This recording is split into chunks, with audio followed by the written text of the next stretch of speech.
We're all in baseball to win a World Series.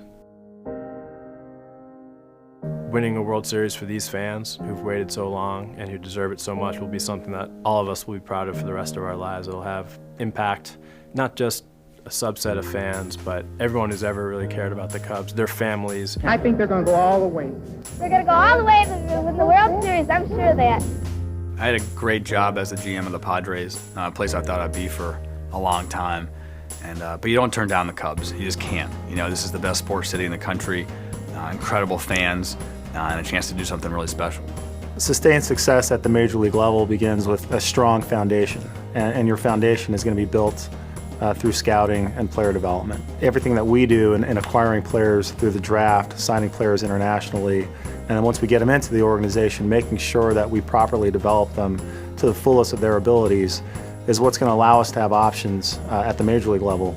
We're preparing to get the organization very, very healthy to where, you know, our goal is to have a team on the field every year to where we win 90-plus games and put the players in a position to where the best can come out of NIF. You know, that's the best I can do, is to get all 25 guys to feel comfortable around me to where they're going to be able to play the game like they're capable of playing. The game has gone younger. You know, you need good young players to have a successful team. You know, we want a young group of players to come up together, that every fan can go to spring training every year and know, those are our guys. You know, I think one of the most special times for Cubs fans was the late 60s. You know, Santo and Williams and Ernie Banks and Fergie Jenkins, and we want to create that group. I think we're just getting our momentum right now, and we're certainly going to be a fine ball club this second half. So this is my kind of infield. I don't know about you, but I love these guys. They're all great, and we're looking forward to an outstanding second half, and please come out to see us. We have a lot of young guys on the team, myself included, and we're all very hungry. We want to come to the field and prepare hard every single day for our teammates, for ourselves, for this city, and I think as time goes, we're going to keep getting better and keep pulling for each other. We want our fans to be making their reservations for October before the season even starts, because they look out and they see the young players that we have, they see the farm system that we have, they see the players that we have under control for years and years and years, and they know that we're going to be there when it matters most. Having analysis and tools provides information, and information is currency. We try to make decisions, and the most informed decisions we can, on every player acquisition we make, whether it's through a trade, whether it's through the draft. And we feel that equipping our staff with, whether it's video cameras, whether it's a Bloomberg scouting system that we have now, it provides more information to us. We've invested significant dollars in building facilities, new facilities in Mesa and the Dominican Republic, and I think it shows the baseball community and the world what a first-class organization the Cubs are, and putting their money where their mouth is and really investing heavily in the infrastructure of player development and the minor league system.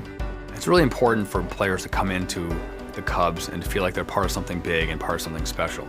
And when we talk about the Cubs way, we really talk about codifying what the players are taught and creating a culture so they really feel like they're part of something that's going to win a lot of championships, something that's going to go to the playoffs year after year. In order to do that, you have to make sure players are taught the right way and thinking the right way. The Cubs way is a really broad concept, but it's full of specifics. How are we going to teach hitting? How are we going to teach pitching? What bunt defenses are we going to play? How are we going to wear our uniforms? What are our expectations for our players off the field? And it's really important because, you know, we're building a baseball organization, but we want to stand for something very specific. The Cubs are committed to winning, and I feel that they're bringing in the right guys. And once you're around winners, I feel you just feed off each other. I'm excited to be a Cub, that's for sure. Our players believe in where we're going. Our manager believes in where we're going. We all believe in where we're going. The fans do too. You know, when they get to know a player that's been drafted by the Cubs and they see him come up through the minor leagues and start to learn his name and maybe see him play a little bit, and then he breaks into the big leagues and they're rooting for him. Maybe he struggles a little bit his first year, but they stick by him, and then he establishes himself as a major leaguer, and then he develops into a star player in his prime. And now he's part of a nucleus of young Cubs that's making the postseason, and then they're going to see these players on national TV in October. Someday they're going to see those very same players pouring champagne all over each other and celebrating. And having been there the entire way will be extraordinarily meaningful for Cubs fans, as it will be for all of us.